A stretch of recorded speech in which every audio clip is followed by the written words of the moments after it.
Really recently, my dad has had issues with his mental health. He's had issues because he had sepsis. Sepsis causes delirium. Delirium is a bit like psychosis. Psychosis is terrifying. It literally makes you feel like everyone's against you and your whole world is persecuted and you just feel scared for a long time.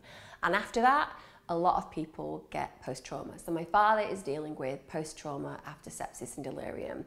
And one of the things that has really taught me and given me insight to is how frustrated people get with individuals who are struggling with their mental health and well-being. And even from a practitioner perspective, I'm used to working with people who can appear in the room pretty frustrating because they can't see any way out of their situation. Even when you see like a glaringly obvious solution, you can't kind of force them down that solution route. So even in the therapy room, you know, we can get frustrated with our clients and we need to kind of share that with our clients so that they can create some friction and progress.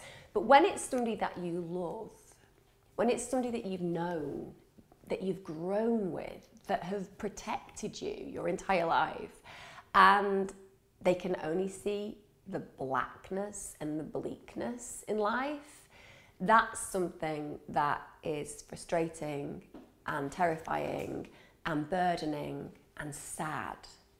And even though I know my dad's going to be fine, it's really made me think about one of the key attributes required for people to love those individuals with mental health issues. And it comes down to two things: grit, that you're going to be there for them no matter what, and patience.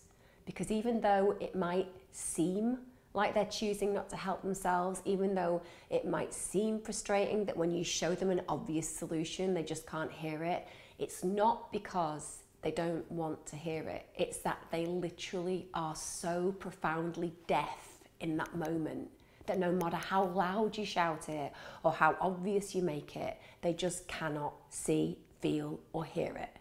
And the only way that you can really change the way that that person feels about their life in general is to just prove to them that those deep and dark fears that they have of you leaving, you abandoning them, you not loving them anymore, you thinking they're useless, you telling them that their deepest and darkest fears are true, that they are worthless, that's what they are seeking for you to confirm.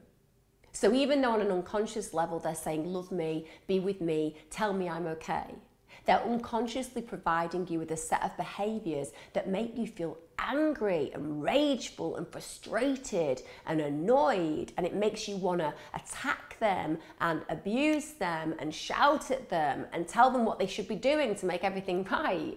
But that's the opposite of what soothes and heals them.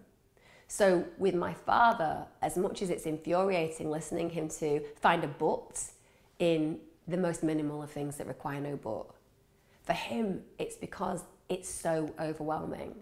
And I just want to remind people who care for people with mental health issues, who have depression, maybe generalized anxiety disorder, maybe they've got a personality disorder, or any spectrum issue.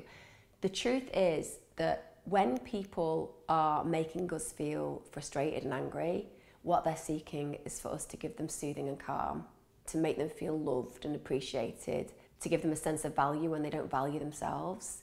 Right now, my dad doesn't value himself, so I have to be the voice of value. Right now, my dad gets frustrated with himself over everything, so we have to calm him. And right now, he doesn't believe he's ever going to be well, so we have to reassure him that it's all going to be okay. Because if I believe it's going to be okay, that in the end, when his hearing returns, slowly and surely, the volume on being okay will get louder. But until then, we're his voice. So I know it's hard, I know it's difficult, I know that sometimes you just want to give up when somebody you love is ill, but great relationships survive because we support and love each other and we are patient. So practice patience, practice calm, practice compassion, self and to others. Just let the anger go. Allow yourself a belief that it will all be all right in the end, and know that you're not alone. Because people like me and people like you, one day we might be the ones who need the calm, who need the reassurance, who need the patience, who need the reminder that we're good enough even when we feel that we're bad. So even though I'm not religious, I will quote something from the Bible, bizarrely, but do to others as you would wish to have done to yourself. I think that's a really important rule to follow.